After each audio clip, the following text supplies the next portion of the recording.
Okey, bismillahirrahmanirrahim. Assalamualaikum warahmatullahi wabarakatuh. Baiklah, pada hari ini kumpulan kami akan membentangkan berkenaan hadis dhaif yang masyhur. Okey, seterusnya terlebih dahulu saya ingin memperkenalkan diri saya selaku ketua kumpulan, iaitu nama saya Muhammad Irfan bin Mak Hazmi. Okey, baiklah, kita akan pergi kepada pengenalan mengenai hadis dhaif terlebih dahulu. Okey, baiklah, sebelum itu kita pergi kepada pengenalan terlebih dahulu. Okey, hadis merupakan sumber kedua dalam syariat Islam selepas Al-Quran. Hadis juga adalah pegangan hidup bagi seluruh umat Islam. Hal ini kerana Rasulullah SAW adalah merupakan contoh ikutan yang terbaik untuk diikuti.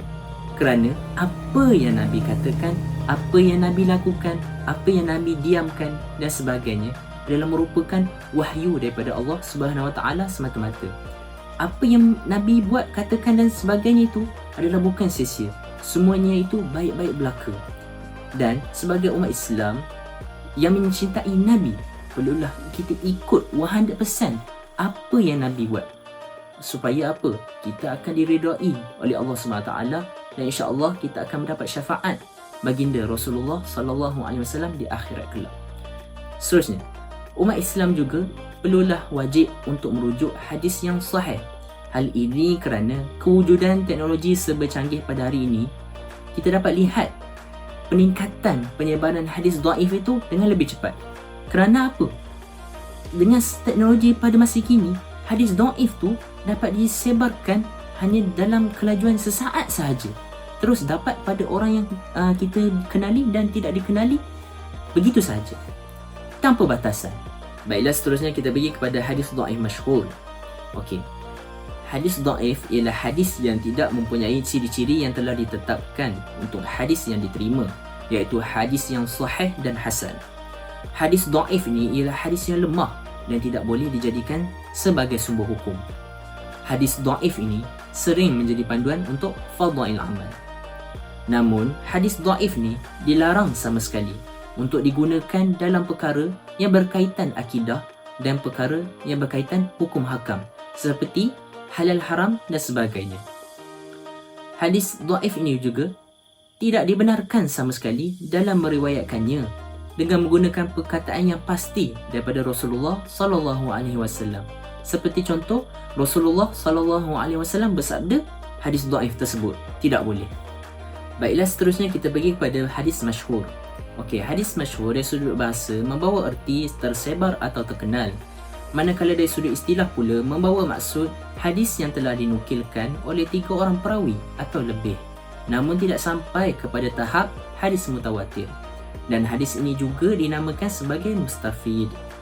Okey, hadis masyhur kadang-kadang boleh dihukum sebagai hadis sahih, hadis hasan atau hadis dhaif. Namun, keadaan hadis itu masyhur tidak seharusnya menjadikan hadis tersebut sebagai hadis yang sahih. Sebagai contoh, suatu hadis itu kita biasa dengar di mana-mana, ataupun kita biasa dengar ungkapan hadis tersebut oleh mulut-mulut orang. Kita dapat mengetahui bahawa hadis tersebut terkenal, maka kita tidak patut sewenang-wenangnya dengan mudah mengenal pasti bahawa hadis tersebut adalah hadis sahih. Maka dalam setiap hadis yang kita dengari, walaupun hadis itu terkenal, kita perlu mengenal pasti terlebih dahulu status hadis itu adalah hadis apa. Jika ianya adalah hadis dhaif, maka kita perlu utamakan lagi hadis yang terkenal dan hadis tersebut berstatus sahih. Seterusnya, hadis dhaif yang masyhur ni membawa maksud hadis dhaif yang terkenal atau selalu didengari oleh kalangan masyarakat.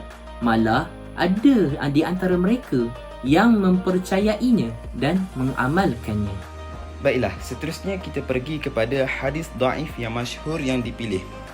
Yang pertama daripada Imam Tirmizi, Haddathana Umar bin Ismail bin Mujalid Al-Hamdani, Haddathana Hafs bin Ghiyath, qala wa akhbarana Salamah bin Shabib, Haddathana Umayyah bin Al-Qasim Al-Hadza Al-Basri, حدثنا حفص بن غياث عن بردي بن سنان عن مكحول عن واثلة بن الأسقع قال رسول الله صلى الله عليه وسلم لا تظهر الشماتة لأخيك فيرحمه الله ويبتليك. قال هذا حديث حسن غريب ومكحول قد سمع من واثلة بن الأسقع وأنس بن مالك وأبي هند الداري، ويقال إنه لم يسمع من أحد من أصحاب النبي صلى الله عليه وسلم إلا من هؤلاء الثلاثة. ومكحول شامي يكنى أبا عبد الله وكان عبدا فأعتق.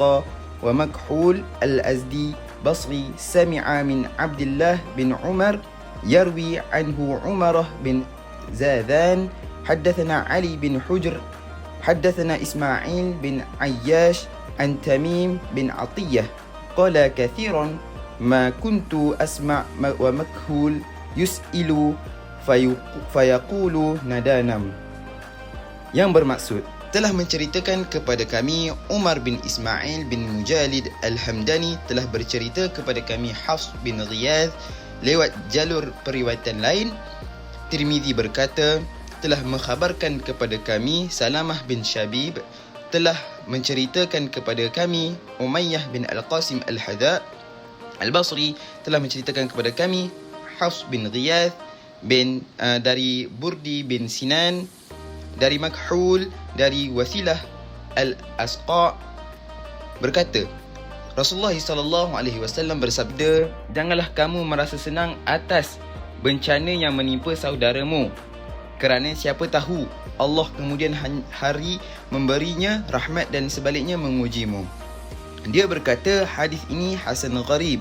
Adapun Makhul telah mendengar dari Wasilah bin Al-Asqa, Anas bin Malik dan Abu Hindin Ad-Dari. Dan dia katakan juga bahawa dia tidak pernah mendengar dari seorang pun dari sahabat Nabi kecuali dari mereka tiga orang tadi. Makhul adalah orang Syam, kunyahnya adalah Abu Abdullah. Dulunya seorang budak, kemudian dimerdekakan. Sedangkan Makhul Al-Azdi yang orang Basrah, dia telah mendengar dari Abdullah bin Umar dan Umarah bin Zazan telah meriwayatkan darinya. Telah menceritakan kepada kami Ali bin Hujr telah bercerita kepada kami Ismail bin Ayyash dari Tamim bin Atiyah berkata, kebanyakan aku mendengar Makhul ketika ditanya dia menjawab nadanam, iaitu bahasa Parsi, artinya tidak diketahui. Takhrij hadis ini ialah Muhaddits At-Tirmizi, sumber Sunan At-Tirmizi dalam kitab Sifat Al-Qiyamah wa Ar-Riqa'iq wa Al-Wara' an Rasulillah. Bab minhu, nombor hadis 2506 daripada Wasilah bin Al-Asqa Al-Laythi Abu Fasilah berkata Al-Albani hukum hadis adalah dhaif.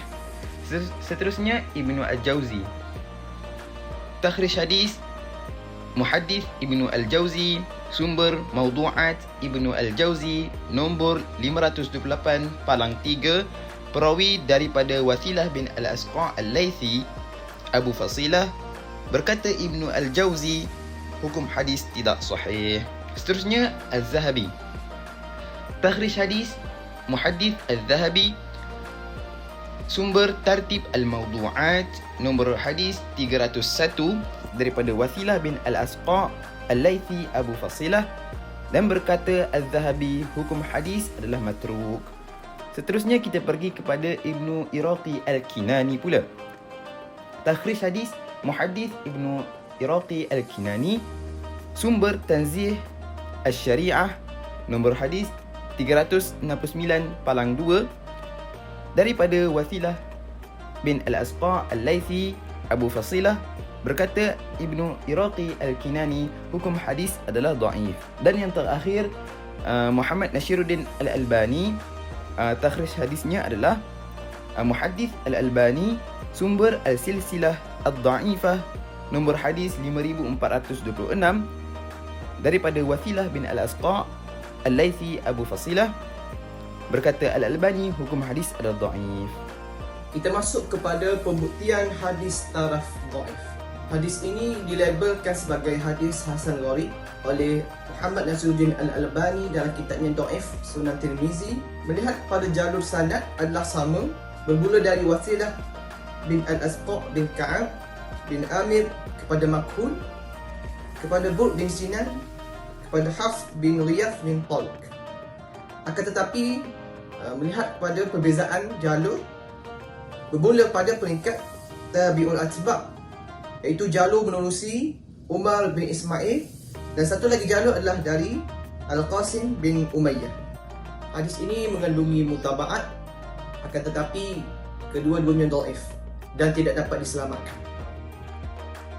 Seterusnya berkenaan isu penyebaran hadis dhaif masyhur ini. Antaranya adalah pada masa kini banyak hadis yang disebarkan melalui media elektronik. Seperti anda lihat pada masa kini, banyaknya aplikasi seperti Instagram, Twitter, Facebook, YouTube dan sebagainya, di mana banyak hadis yang boleh disebarkan melalui platform-platform yang terkenal ini. Maka masyarakat awam secara umumnya akan mudah untuk mencapai hadis-hadis tersebut dan menyebarkan kepada kenalan-kenalan yang lain dengan mudah, tanpa ada batasan, tanpa ada halangan. Ini menyebabkan mereka terlampau mudah, bermudah-mudahan berkenaan untuk menyebarkan suatu hadis itu. Tanpa diketahui hadis itu taraf statusnya adalah apa, hadis sahih ke, hadis dhaif ke dan sebagainya. Seterusnya, penyebaran hadis dhaif masyhur ni juga boleh berlaku pada para pendakwah yang tidak mengambil berat langsung terhadap hadis yang disampaikan oleh mereka tanpa dinyatakan taraf hadis tersebut. Okey, pada masa kini jika anda lihat para pendakwah, apabila mereka hendak menyampaikan suatu hadis, mereka tidak dinyatakan hadis tu datang daripada sumber mana, hadis tu bertaraf apa dan sebagainya. Okey, minda masyarakat awam ni apabila melihat para pendakwah, mereka akan melihat apa yang dikatakan oleh para pendakwah ni adalah baik-baik belaka. Itulah mindset mereka berkenaan yang disampaikan oleh para pendakwah, tanpa diketahui jika pendakwah itu sedang menyampaikan hadis dhaif. Maka itu juga menjadi punca bagaimana hadis dhaif ini boleh tersebar luas. Seterusnya, penyebaran hadis dhaif masyhur ini memberi kesan yang bahaya kepada masyarakat, khususnya lagi pada mereka yang tidak mempunyai asas langsung berkenaan hadis, malah menerima suatu hadis tu daripada siapa saja, daripada medium yang mana-mana pun secara bulat-bulat, dan mereka berkongsikan hadis-hadis tersebut tanpa ada halangan. Hal ini kerana apa? Kesannya tu boleh merosakkan akidah masyarakat yang murni, boleh menjatuhkan nilai kewibawaan agama, berkembangnya amalan bid'ah dan memalingkan masyarakat daripada pelbagai sunnah yang sahih. Okey, baiklah, berdasarkan apa yang telah dibentangkan oleh ahli-ahli kumpulan saya tadi, dapat kita simpulkan bahawa hadis dhaif masyhur ini memberi kesan yang buruk bukan saja di Malaysia, namun pada seluruh umat Islam di dunia. Kerana apa? Hadis dhaif masyhur ini menjauhkan lagi masyarakat daripada mengikuti ajaran yang benar yang dibawa oleh Rasulullah sallallahu alaihi wasallam. Okey, mereka yang menyebarkan hadis dhaif ini berdusta ke atas nama Rasulullah sallallahu alaihi wasallam.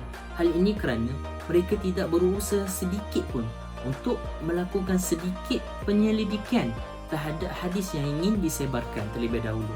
Hal ini menyebabkan mereka tidak berusaha untuk mengetahui taraf sebuah hadis itu, adakah hadis itu diterima atau ditolak sebelum menyebarkannya. Okey, hal ini menyebabkan dengan penyebaran hadis dhaif masyhur tersebut, wujudnya kekeliruan dan ketidakfahaman dalam masyarakat antara yang benar-benar sunnah dan yang bid'ah. Okey, namun pelbagai usaha boleh dilakukan untuk membendung isu penyebaran ini. Antaranya, setiap institusi agama perlulah dengan memberikan pendidikan berkenaan asas berkaitan dengan hadis, sama ada di sekolah, di pondok masjid dan sebagainya. Kemudian masyarakat awam juga perlulah didedahkan dengan ilmu takhrij hadis, kemudian didedahkan sumber-sumber hadis yang sahih seperti diajarkan kepada mereka hadis-hadis yang bersumberkan daripada Sahih Bukhari dan Sahih Muslim. Khususnya dengan mengadakan kempen semak hadis sebelum sebar. Hal ini kita membuka mata masyarakat bahawa setiap hadis itu perlu disemak terlebih dahulu untuk disebarkan kepada sesiapa saja yang dikenali atau yang tidak dikenali. Maksudnya, kita boleh juga melakukan dengan mengambil tindakan kepada mereka yang tidak bertanggungjawab dalam menyebarkan suatu hadis itu secara sewenang-wenangnya. Dan yang terakhir sekali adalah dengan mewujudkan garis panduan khusus berkenaan nukilan hadis-hadis Rasulullah sallallahu alaihi wasallam. Okey, itu saja daripada kumpulan kami. Sekian, terima kasih. Wabillahi taufiq wa hidayah. Wassalamualaikum warahmatullahi wabarakatuh.